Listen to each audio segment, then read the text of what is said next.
नमस्कार। लोकसभा चुनाव से पहले उत्तर प्रदेश को लेकर सबसे सटीक और महत्वपूर्ण विश्लेषण सामने आ रहा है। 403 विधानसभा सीट और 80 लोकसभा सीटों पर जो चुनावी विश्लेषण है उस हिसाब से इस वक्त किसका पलड़ा भारी नजर आ रहा है, क्योंकि काफी चौंकाने वाले आंकड़े अब यहां निकलकर सामने आ रहे हैं। क्योंकि विधानसभा की 403 सीट और लोकसभा की 80 सीटें, सबसे ज्यादा सीटें इसी राज्य से आती हैं और इस वक्त किसका पलड़ा भारी नजर आ रहा है, क्योंकि काफी हलचल है और उसी वीक से जो सर्वे के आंकड़े हैं वो काफी चौंकाने वाले सामने आ रहे हैं। बीजेपी ने टारगेट 2024 के लिए 80 सीटें तय किया है, लेकिन क्या 80 सीटें भारतीय जनता पार्टी यहां निकाल पाएगी? जबकि विधानसभा चुनाव को लेकर भी जो ओपिनियन पोल है वो काफी चौंकाने वाले आंकड़े सामने आ रहे हैं। आखिर उत्तर प्रदेश को लेकर क्या महत्वपूर्ण आंकड़ा बन सकता है? इससे पहले यूपी में नगर निकाय चुनाव पर भी यहाँ पर जो है काफी खलबली देखने को मिली है और इस चुनाव के जो नतीजे वो सेमीफाइनल की तरह देखे गए हैं, जिसमें 17 निगम पर बीजेपी ने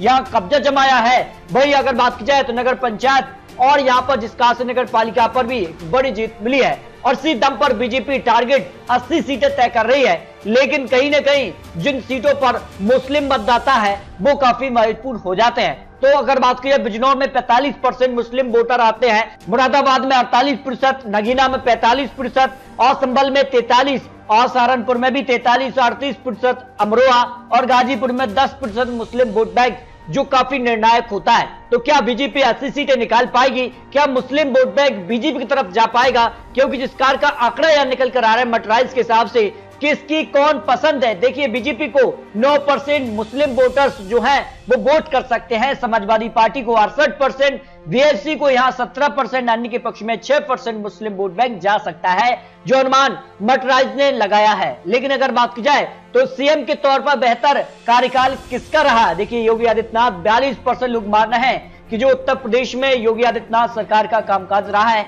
वो बेहतर है, 42% लोग मान रहे हैं। कल्याण सिंह का यहाँ 17% लोग मान रहे हैं कि उनका कार्यकाल भी बेहतर रहा है। मायावती जी को 15% लोग मान रहे हैं। तो इस तरह से अगर बात की जाए तो काफी हलचल है और उसी बीच सर्वे के आंकड़े हैं वो भी काफी चौंकाने वाले आंकड़े आ रहे हैं। जबकि लोकसभा चुनाव 2019 में भी अगर बात की जाए तो किस तरह का वोट बैंक किसके पक्ष में रहा था? देखिए, बीजेपी को यहाँ 23% vote bank Yadav vote bank मिला था, जबकि महागठबंधन बना था जिसमें समाजवादी पार्टी बीएसपी गठबंधन था, उसको 60% वोट बैंक मिला था। कुर्मी वोट बैंक की बात की जाए तो 80% बीजेपी के पक्ष में और 14% यहां महागठबंधन के पक्ष में रहा था। अन्य ओबीसी वर्ग की बात की जाए तो 72% बीजेपी को रहा था, 18% महागठबंधन के पक्ष में रहा था। जबकि अगर बात की जाए तो जाटा वोट बैंक बीजेपी को 7%, 75% महागठबंधन के हिस्से में रहा था। अन्य दलित की बात की जाए तो यहाँ पर 48% बीजेपी को, 42% महागठबंधन के पक्ष में रहे थे। इस तरह से यादव वोट बैंक और यहाँ पर अन्य जो यहाँ पर वोट बैंक आता है जिसमें मुस्लिम वोट बैंक निर्णायक होता है। तो ऐसे में किसके पक्ष में क्या आंकड़ा जा सकता है? देखिए, इससे पहले राहुल गांधी की सदस्यता रद्द हो चुकी है, जिस कारण से यहाँ पर बड़ा बवाल देखने को मिला है। अब राहुल गांधी की सदस्यता के अलावा अगर बात की जाए तो काफी हलचल है। तो सदस्यता खत्म होना सही है, 43% लोग मान रहे हैं, जबकि बयान गलत लेकिन सदस्यता रहे इस पर 31% लोगों का कहना है।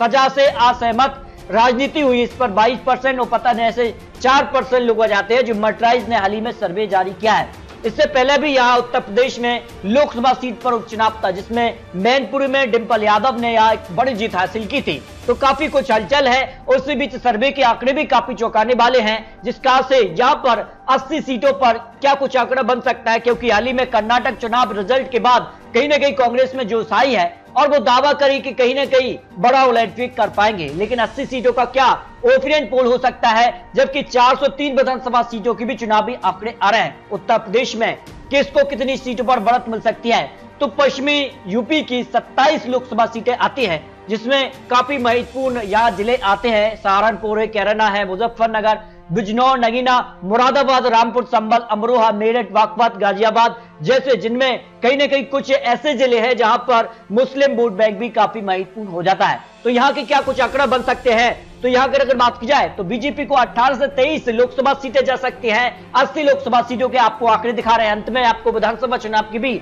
जो आंकड़े दिखाएंगे। देखिए, समाजवादी पार्टी को 2 से 5 सीटें मिल सकती हैं, बीएसपी 0 से 1 सीट, कांग्रेस यहाँ 0 सीट रह सकती है। अन्य की बात की जाए तो 0 सीट जा सकती है। सीधे तौर पर पश्चिमी यूपी रीजन की 27 सीटों पर बीजेपी को बढ़त मिल सकती है, 18 से 23 सीटें जा सकती है, जबकि समाजवादी पार्टी भी यहां पर करीब 5 से 7 सीट तक पहुंच सकती है, जो अनुमान लगाया जा रहा है। इसके अलावा अगर बात की जाए उत्तर प्रदेश के लिए, यूपी के लिए जो अन्य रीजन आता है जिसमें बुंदेलखंड रीजन की 4 लोकसभा सीटें आती है, इसमें अगर वोट शेयर की बात की जाए तो 58% वोट शेयर बीजेपी के पक्ष में जा सकता है। समाजवादी पार्टी को 19% वोट शेयर, बीएसपी को 11%, कांग्रेस को 5% और अन्य की बात की जाए तो 7% वोट शेयर जा सकता है। इस हिसाब से सीटों की भी बात की जाए तो फिर बीजेपी को यहाँ 3 से 4 सीट भी मिल सकती है। समाजवादी पार्टी 1 सीट यहां निकाल सकती है। कड़ी टक्कर यहां बीजेपी समाजवादी पार्टी के बीच भी हो सकती है। 1 सीट पर बीएसपी भी यहां पर दावा ठोक सकती है। इस तरह से अगर बात की जाए तो यहां पर बीजेपी समाजवादी पार्टी बीएसपी में 1 सीट पर कड़ी टक्कर देखने को मिल सकती है। इसके अलावा अगर बात की जाए अवध रीजन 23 लोकसभा सीटें आती है जो मर्कराइज ने ओपिनियन पोल जारी किया है, उस हिसाब से 63% वोट शेयर बीजेपी के पक्ष में जा सकता है। समाजवादी पार्टी को 18% वोट शेयर, बीएसपी को 10%, कांग्रेस को 7%, अन्य की बात की जाए तो 2% वोट शेयर जा सकता है। 80 लोकसभा सीट के लिए अगर बात की जाए तो अवध रीजन भी काफी महत्वपूर्ण है और यहाँ पर किसको बढ़त मिल सकती है, इस हिसाब से अगर देखे जाए तो बीजेपी को 18 से 23 लोकसभा सीटें जा सकती है। समाजवादी पार्टी को 0 से 1 लोकसभा सीट, बीएसपी को भी 0 से 1 सीट, जबकि कांग्रेस यहां से 1 से 2 लोकसभा सीट हासिल कर सकती है। यदि सीधे तौर पर अवध रीजन पर बीजेपी और कांग्रेस के बीच कड़ी टक्कर हो सकती है, लेकिन समाजवादी पार्टी बीएसपी भी यहां पर 1-1 सीट पर कड़ी टक्कर देखने को मिल सकती है, लेकिन बीजेपी को यहां पर भी बम्पर बढ़त दिखाई दे रही है। इस हिसाब से यहां पर काफी आगे दिखाई देती है बीजेपी। जबकि अगर बात की जाए तो पूर्वांचल रीजन की 26 लोकसभा सीटें आती हैं और इस हिसाब से अगर देखा जाए तो वोट शेयर किसके पक्ष में जा रहा है, मर्कराइज के जो ओपिनियन पोल है उसमें 64% वोट शेयर बीजेपी के पक्ष में, समाजवादी पार्टी को 15% वोट शेयर, बीएसपी को यहाँ 16%, कांग्रेस को 3%, अन्य की बात की जाए तो 2% वोट शेयर जा सकता है। जब इस वोट शेयर को कन्वर्ट सीटों में किया जाए लोकसभा के लिए तो यहाँ बीजेपी को 18 से 23 सीटें भी निकाल सकती है। पूर्वांचल में भी बीजेपी को यहाँ 18 से 23 सीटें मिल सकती हैं। बीएसपी को यहाँ कर बात की जाए तो 0 से 1 लोकसभा सीट, समाजवादी पार्टी को 1 से 3 लोकसभा सीट, कांग्रेस 0 सीट और अन्य की बात की जाए तो 0 सीट जा सकती है। यानी पूर्वांचल रीजन पर भी बीजेपी को बढ़त मिल सकती है, लेकिन समाजवादी पार्टी को 1 से 3 सीटों पर कड़ी टक्कर बीजेपी को मिल सकती है, जबकि बीएसपी भी यहां पर 1 सीट पर कड़ी टक्कर दे सकती है। इस तरह से अगर बात की जाए तो पूर्वांचल में भी बीजेपी को बढ़त मिल सकती है।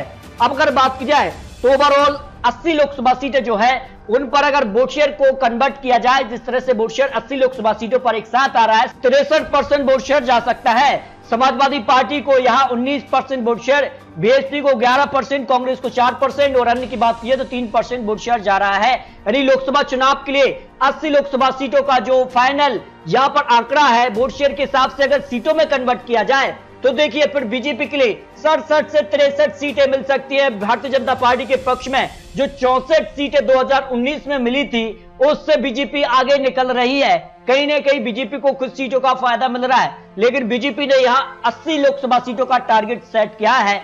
अब वो मिलता है या नहीं ये तो आने वाला वक्त ही बताएगा, लेकिन समाजवादी पार्टी 3 से 6 सीट, बीएसपी 0 से 4 सीटों पर कड़ी टक्कर दे सकती है।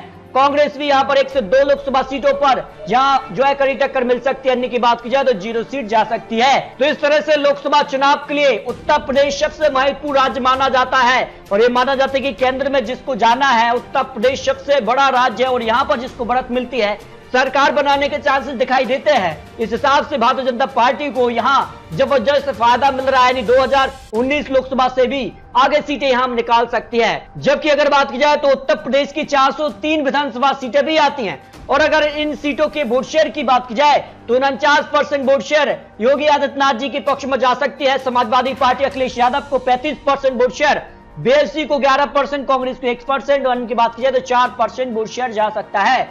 जब इस वोट शेयर को कन्वर्ट 403 सीटों में किया जाए तो फिर देखिए आंकड़ा किस तरह से बनता नजर आ रहा है। एक तरफा आंकड़ा भारतीय जनता पार्टी के पक्ष में उत्तर प्रदेश में दिखाई दे रहा है। 298 से लेकर 308 सीट भारतीय जनता पार्टी के पक्ष, यानी सीधे तौर पर योगी आदित्यनाथ जी एक बार फिर से उत्तर प्रदेश में सरकार बना सकते हैं। मुख्यमंत्री के तौर पर एक बड़ी जीत उनके पक्ष में जा सकती है। जबकि समाजवादी पार्टी अखिलेश यादव यहां पर करीब 100 सीटों के आसपास दिखाई दे रहे हैं, यानी बहुमत के काफी पीछे यहां दिखाई दे रहे हैं। बीएसपी 5, जबकि कांग्रेस को 102 सीटों पर जीत की संभावना दिखाई दे रही है। अन्य के पक्ष में भी करीब यहां पर 1 से 3 सीटें जा सकती हैं। तो उत्तर प्रदेश में एक तरफा जीत भारतीय जनता पार्टी के पक्ष में हो सकती है। विधानसभा चुनाव में भी भारतीय जनता पार्टी को जीत मिल सकती है। जबकि 80 लोकसभा सीटों के जो ओपिनियन पोल हैं उस हिसाब से भी करीब यहां पर भारतीय जनता पार्टी को 67 से 63 सीटें मिलने का अनुमान मर्कराइज ने लगाया है। लेकिन आपको बता दें ये चुनावी आंकड़े, चुनावी अनुमान है। आने वाले वक्त में उत्तर प्रदेश में किस कार की रणनीति, किस कार की बड़ी बड़ी जनसभाएं, बड़ी बड़ी चुनावी वादे होते हैं, उस हिसाब से 80 लोकसभा सीटों पर किसको कितनी सीटों पर जीत मिल सकती है। क्या एक बार फिर से महागठबंधन बनेगा, यहाँ पर अपने अपने दम पर चुनाव लड़ेंगे, ये महत्वपूर्ण हो जाता है। जबकि विधानसभा चुनाव में भी यहां बीजेपी को बढ़त मिलने का अनुमान यहां दिखाई दे रहा है। तो आपको क्या लगता है उत्तर प्रदेश में आखिर किस कार के गठबंधन बनेंगे और किसको कितनी सीटों पर जीत मिल सकती है, इस पर अपनी राय रख सकते हैं। तो मिलते हैं दोस्तों और लेटेस्ट और महत्वपूर्ण विश्लेषण के साथ, तब तक के लिए जय हिंद, जय भारत।